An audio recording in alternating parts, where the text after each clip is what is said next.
Alright everybody, let's get started with that video. My name is Daddy, my channel is Learning How to Law, and I am trying to teach you that you have basic rights that are guaranteed to you no matter where you are in the world.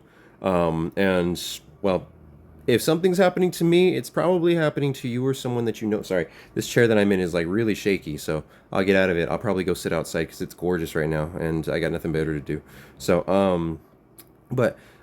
Quick recap over what we've done the last couple of days. So in the short that I just made, I showed you guys how I love how you all are commenting on my videos that I've been posting. Thank you for that. I really do appreciate that. It proves that not only are you all watching, but you guys are at least being you're willing to put yourself into public view and leave a comment. So I appreciate that. Thank you. For the most part, they've been very, very nice. There's a couple that have been not so nice, but that's okay. I don't mind. People are entitled to believe whatever they want. I, however, will roast you if I think that you're being a jerk, right? Like I'm gonna roast you. I'm gonna have fun with you, right? So don't think that I'm doing it just to be rude or to be a jerk. Like I'm just trying to have fun because right? Like you started it, right? Right? So that being said, I am probably going to. I'm trying to think. I'm gonna go outside because this chair keeps shaking and I feel like it. Yeah, one sec. Actually, while I let me pull up the document on my other phone so that way because I told you have two videos that we need to discuss today. So the first is going to discuss our what's it called? What did I say? Oh, hold on. Sorry, I was using the camera so that way you guys could see me on the screen recording. But, yeah. Oh, crazy bird. Clean lens for clean. Shh. Oh, hello, baby. Hello, can you hear the cat? She's stalking me, everybody. She wants her scratches. I have the document pulled up. So, I'm going to... Sorry, I'm a little scatterbrained. I still have not really woken up yet. This video is going to be about what are guaranteed rights. So, for instance, let me pull this up because the thing's about to close up anyway. So, one second, hold on. Okay, so it's 18 U.S. Code 245, and then it's B... Oh, it's right there. It's B2. Yeah. So these are federally protected activities, okay? So this is just an AI overview. Again, some of you are going to be against using Google because you're like, oh, blah, blah, blah, whatever your excuse is, right? Google pulls from every resource out there on the website. I have in a previous video, let me show you. Okay, so it's one of these two videos, right? The one with either the 538 views, federally protected rights explained, or the other one, the really long video, federally protected activities, where to find them. I don't remember which video it was because that was a while ago when I made the videos, but I showed you how there are multiple platforms out there like Just Steal Law. Ooh, sorry, the cat's covered in dust and she came over and got real close to me. So I'm allergic to cats, unfortunately, but I don't care because she's adorable. She's the cutest kitty in the world. Huh? Yeah, you're a cutie pie. This is my neighbor's cat that claimed us. So, yeah, you're a cutie pie. Okay. Sorry. Let me get back to this. So, in those videos, I showed you that there are a list of federally protected activities that state that if you're doing this, or if you're doing that, or if you're doing that over there, right? Like there's a big list. 18 U.S. Code subsection 245B2. Big list tells you what are federally protected activities. Now, right here, I want to show you. It says right here very specifically, patronizing a public accommodation. Okay. Now, I'm putting this out there because in the cease and desist letter that the representation for the corporate store sent, they they violated my rights in that letter so many times. But they stated very specifically that I'm no longer allowed to enter any of their properties in any of the 4 states that they do business. I'm not allowed to contact any of their previous employees. So, and any one that I've spoken to previously already, right? So, I have two separate insurance claims. One was illegally closed out on us over the course of 3 months, despite my multiple forms of trying to contact them, multiple phone calls, multiple emails, multiple, right? Like, I tried as hard as I could to get them on the line. And the person that initially got in touch with us, they fired, and then they left us hanging for 3 months, and then I'm pretty sure they fired her after she violated our rights, but they didn't inform us that they closed the case after 3 months. They just left us waiting. And then I contacted them after the fact. I had a group text basically with like three separate members of management who stated, "We're now going to open a second claim for you. Here's your point of contact. Please give them 1 day before you proceed." Right? So I gave them 2, and in my message I stated that I gave you an extra day because there's a lot of stuff you might want to familiarize yourself with. And then I sent them 2 documents, right? So again, all the stuff that I'm doing, fully within my rights, but because of this cease and desist letter, now I can't even speak to the insurance company about my claims, right? So according to them, they're going to deny me multiple rights.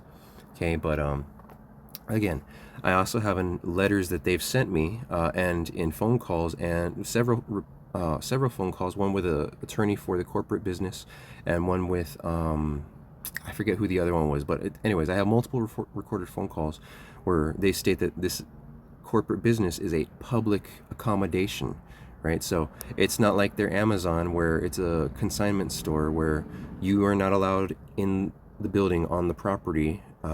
You can only order through the website, and then we will ship it to you, right? Like, it's nothing like that. It's not like Sam's or Costco, where you have to have a membership to even be in the building, and our members have certain rights that the public don't, and our members give up certain things in order to get into the building, right? Like, you're not that kind of store. I have it in multiple forms that you are a public accommodation. So when you have a receipt, when I go into the store and I buy something off the shelf, right? And let's say this is just a random example, right? I buy 10 things off of your shelves, and I notice that 2 of them are bad. Either we bought meat and it's sour smelling and it's bad, it's expired, right? Like, or we bought milk that is curdled and we didn't realize it when we bought it, but you can see very clearly, so we're returning it, right? Like, whatever the issue is, right? If it has nothing to do with food whatsoever, if it's a clothing store and the jeans that I just bought are too small, right? Like, my kid that I bought them for wasn't here, so I need to exchange these, right? Like, whatever it is, okay? Like, I have a valid complaint, right? I can now bring it to your attention, okay? So we have on multiple occasions been a patron of the store. Specifically, when it happened, every single day that we had an incident happen, I had a receipt in hand from that day, a separate purchase, so we were protected, right? I made sure to cover our butts. But again, I have a valid complaint. I need your help to fix the complaint. I get denied at every single level, at the cashier level, at the supervisor level, at the manager level, at the HR level, at the attorney level. That's just with a corporate business. And then outside of that, you send it to a different insurance agency, a different set of lawyers who further violate our rights, right? This should have been taken care of way back in April, and we're now in September. So 5 months later, right? Like, that's not appropriate. And that's just for my wife. Mine was September of last year. So we're literally now a year into this for me. So yeah, see how nice that is, right? Like, come here to be on vacation, you come here to have a good time, and this has been one long nightmare since we've been here. Like, literally, you guys have made me lose so much sleep. I've been so stressed. Like, it's bad, right? Like, I don't eat proper, right? Like, my wife is not here to babysit me anymore, right? Because she was basically the only reason why I'm not skinny and bones, right? Because, oh God, it's rough. But anyways, how can I explain this? Sorry, I'm getting off topic, right? I'm bringing all this up because you guys have caused so much emotional, mental, physical, financial stress on myself and my family because of this. But again, when I send you a letter stating that you violated our rights according to 18 U.S. Code subsection 245B2, and you, the attorneys, want to go and argue with me, no, we didn't, right? Even though I have pictures and videos to prove it, right? You don't want to hear any of that.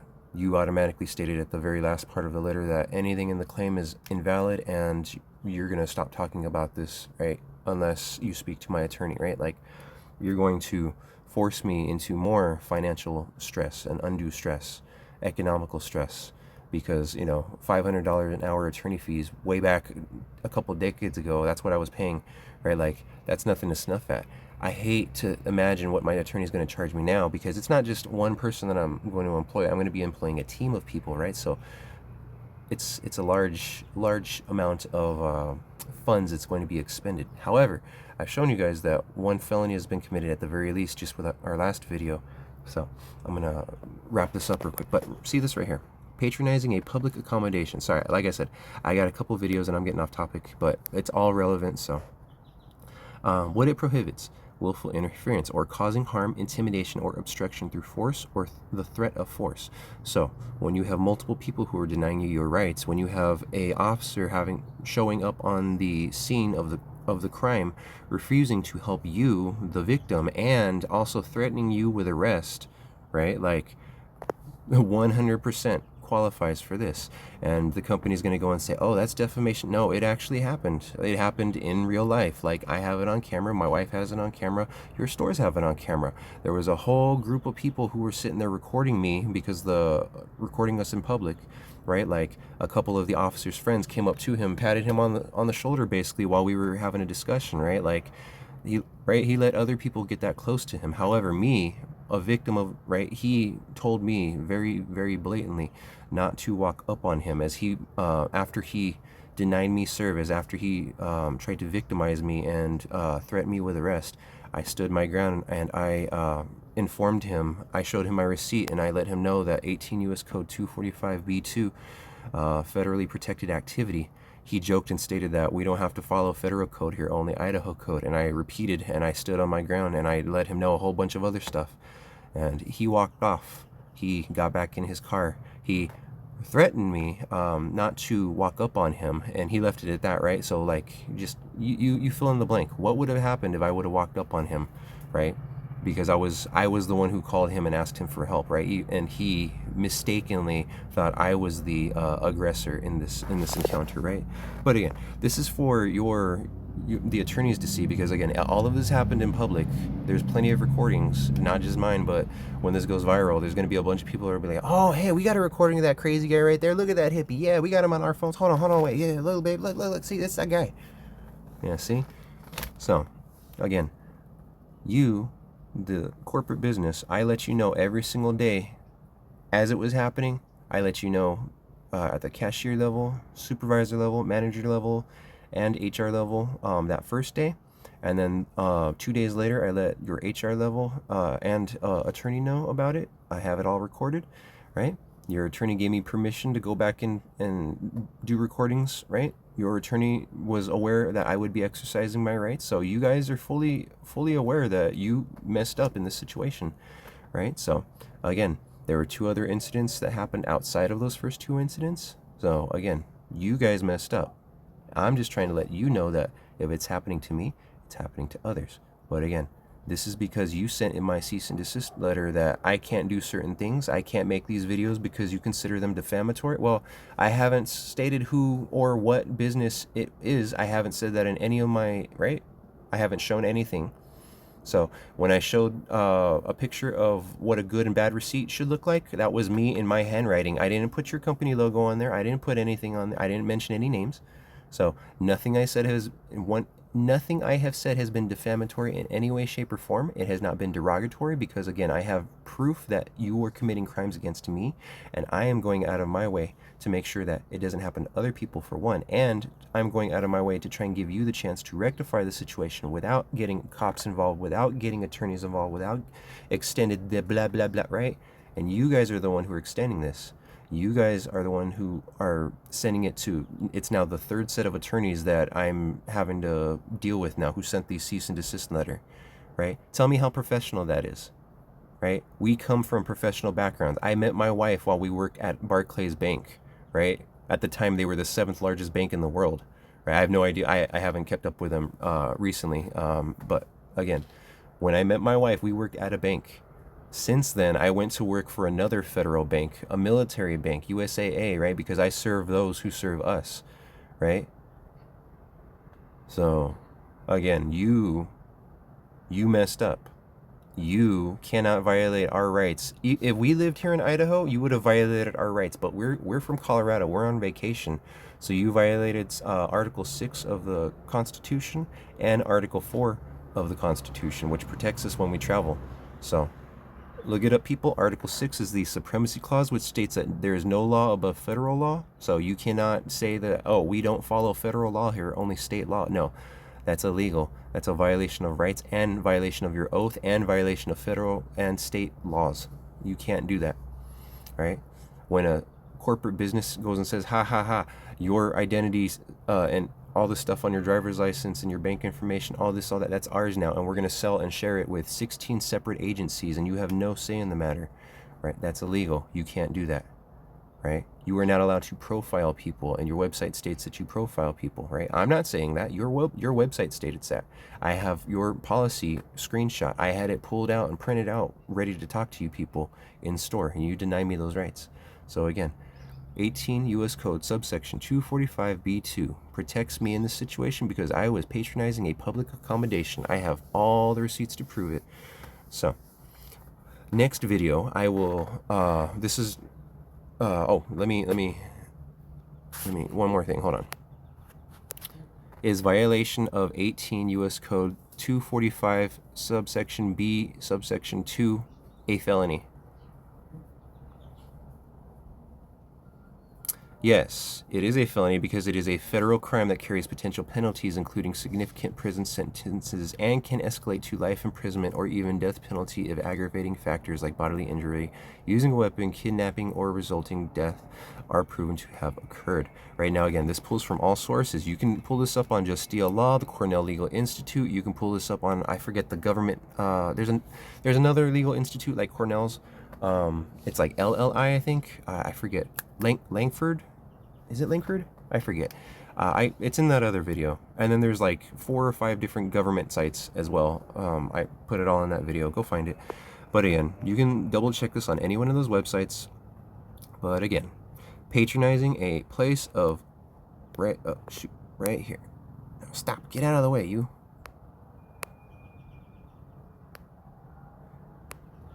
Patronizing a place of public accommodation. Okay?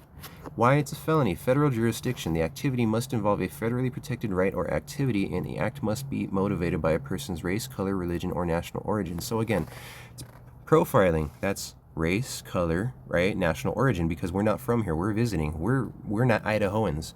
You violated that a bunch of times just right there. But again, must be motivated by other things. So you sell and share our stuff. That's what's on your profile. So you make a profit from the stuff that you profile from us. Also a felony, right? I'm going to discuss all of this. It's all going to be in great detail. But again, this is just 18 U.S. Code 245 Section B, Section 2. Okay? All right? So again, penalties can result in fines, imprisonment, and life sentences depending on severity and aggravating factors. So again, I can report you to the FBI. This isn't a threat. This is just letting you people know this is who you can report it to now. There's things like the FBI, the FTC. There's, in this instance, they're hiding their privacy policies, their photography policies, all kinds of policies from the public. So I'm bringing up the case that my wife needs glasses. Her sister has worse eyesight than her. She needs Coke bottle glasses, right? Like her dad needs glasses, right? Like her entire dad's side of the family needs glasses, okay? If they can't see as is, right? Like I have amazing eyesight. I have better than average eyesight. Like like 2010 eyesight basically is what I think the doctors call it. So instead of 2020 where I can see stuff like this, I can see stuff that's like real. I can see that as if it was like this, right? I can see that just fine, just clear. I can see further than that actually, but again, right? Like that's what I was classified the last time that I went and took a test, right? But so if I can't see it with my amazing vision, right? Like me, Hunter, I can't see something that I'm actively hunting for, right? There's an issue. My wife, her family, they are never going to see it. If I can't see it, they can't see it. You have them take off their glasses, because my wife, she doesn't like to wear her glasses a lot of times in store because, you know, again, she's like my grandma. They're very vain people, right? Right? Image is very important to them, right? I don't want to be seen with my glasses because of this reason or that reason, or it's hot or it's uncomfortable, for whatever reason, right? They don't have to wear their glasses. They didn't do it. Okay, they definitely cannot see the stuff in here now because everything is now blurry and I have to now dictate stuff for them, right? So again, when I can't see it, it's not there. When I take a video of your store, just like I told their attorney I would, and he said, okay, cool, right? He did not deny me anything, right? He knew that I would be exercising my rights in a public accommodation. So again, you, the attorneys who sent me the cease and desist letter, the sheriff, not sheriff, sergeant, I think he's a 9-year sergeant, or no, he's a 9-year training officer, and he's a recently promoted sergeant. That's what it was here back in May. He was recently promoted to sergeant. I forget how many years he's been on the force, but again, I looked all that up in the FOIA request that I did. Yeah, no, there was no crime that was committed by me. That's why he walked off. So again, you guys can't go and say, oh, you committed a crime, you can't come back on property. No, I was exercising my rights. 18 U.S. Code, subsection 245B2. So again, you can't do what you're doing. You're going to get in trouble. I tried to take care of this before my attorney, but now I started sending stuff to my friend, and she's going to pass it along to her brother-in-law, who is hopefully going to be my attorney. Because like I said, I haven't had to deal with this in like, I think my last court case was like 2 decades ago, something like that. But yeah, so like, even with a win, it's extremely stressful. It's